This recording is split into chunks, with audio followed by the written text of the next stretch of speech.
We're going to discuss some of the signs and some of the things you can do if you're concerned the child could possibly be suicidal with Dr. Linet MD, psychiatrist. Thank you, Dr. Linet, please. Suicide is a scary problem. Even psychiatrists cannot read the mind of a child or adult who may be suicidal. The probably most important thing is to recognize the depression. So if there is any suspicion about this, the diagnosis needs to be made. What are the signs you should be looking for in your house if you had an adolescent that you thought could potentially be suicidal? What would be the hallmarks that you would be looking for? Well, aside from depression, hopelessness, also previous acts that are self-destructive, cutting oneself. Sometimes people do this and they never commit suicide, but they do these suicidal gestures, but they are nonetheless to be taken seriously. There is a problem, and sometimes it is an indication of a potential future suicide. If a parent thought that was the case, what should they do that minute, that second? As in all cases, you need to have a good doctor. You need help with something like this. Don't ignore it. It is self-injurious to us as parents to look at our child and say, my child has some kind of mental or emotional problem. But it's more injurious to ignore it. If it was an immediate threat, many people will recommend the kid should be brought to the emergency room or to a psychiatrist immediately to evaluate if this is really a threat or just someone just saying it and not meaning it. If it's an immediate threat, definitely it should be treated as an emergency. But also the gut feeling that a parent may have is one that I would recommend the parent act on. Have the child evaluated. Not to put it off to the next day, because there may never be a next day. Is that true? That's correct. This can be a lethal illness.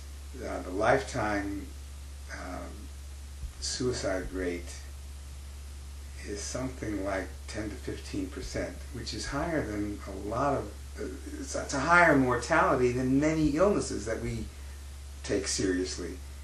So, what is the current treatment for a person who could be that way? Well, depression responds in general to psychotherapy and to antidepressants. There are depressions that are biological.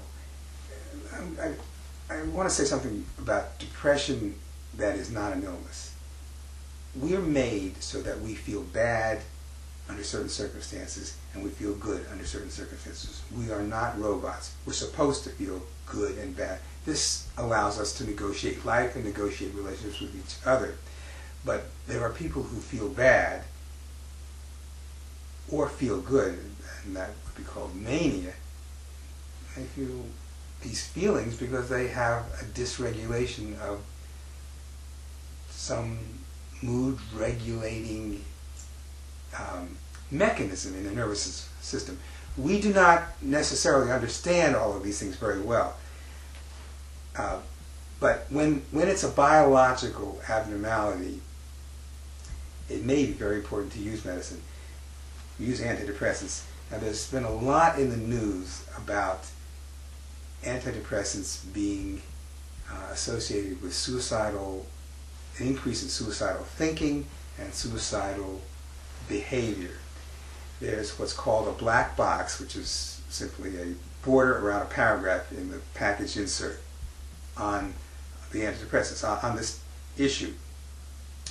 This is something that we take seriously, but it is not clear how much the antidepressant is contributing to this. If you take 10,000 depressed children and you don't and you have them drink milk, some of them are going to hurt themselves.